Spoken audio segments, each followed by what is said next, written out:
We're here on location with Joey Gilbert. Joey, wasn't that long ago that we were covering you in the ring, not here as an attorney. What's happened in the last couple of years? Well, it's very true. My fighting days are done. My days up in South Lake Tahoe enjoying, fight night. I miss so much, to be completely honest with you. Every day I think about it, so that is something that's definitely missed. But I've become an attorney now. I was an attorney before. I obviously just wasn't working as much as an attorney. So now I've just been practicing law and taking on difficult projects here in the state and loving it, having a lot of fun.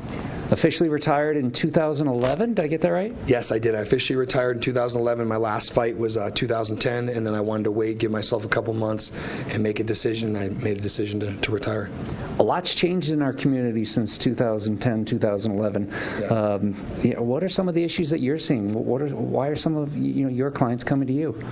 Well, obviously there are a lot of changes in Nevada for sure. One of the things we're seeing, as everyone knows, we've got Uber, Uber and Lyft. So we've got ride sharing going on. We've seen not a crazy uptick in that, but we're starting to see clients now that come to us, personal injury, that we're riding in a ride sharing program. So that's something that's different. Another thing, we've had cannabis, marijuana become legal in the state of Nevada, both medically and adult use in July 1st here in the state of Nevada. So there's drivers on the road that may be impaired or that might have consumed cannabis sometime in a recent time period. So you got to be careful.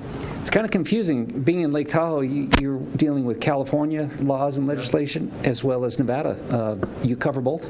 We do. We are licensed to do both in this firm. So I have an attorney that handles the California side for me in South Lake, and that same gentleman goes up to Truckee. So we got to know both laws, and they're not very much different at all. There's different rules with the DMVs, but it's very similar. And no matter what, don't drink and drive and don't consume and drive. It's pretty simple in that regard. So. Right.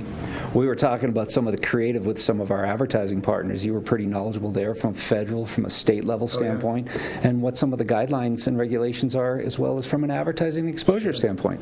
Well, I think one of the things the state has done, and our governor, Brian Sandoval, love the guy. He's been always so, just thinking so far ahead, and he wanted to make sure that although Nevada was going to be an adult use recreational state, that we were going to do a couple things, and they're all in line with something called the Cole memo.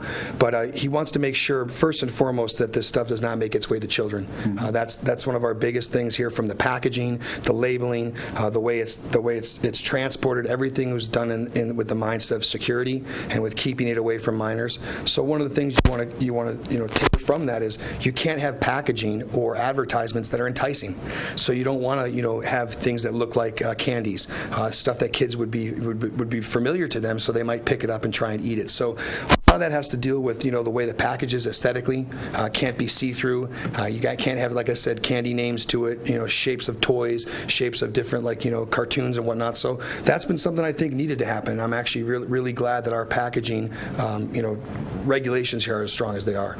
I've got more questions for you. We're running out of time for this interview, but can you come back with us for another interview? Absolutely. All right, stay tuned. More on Lake Tahoe Television.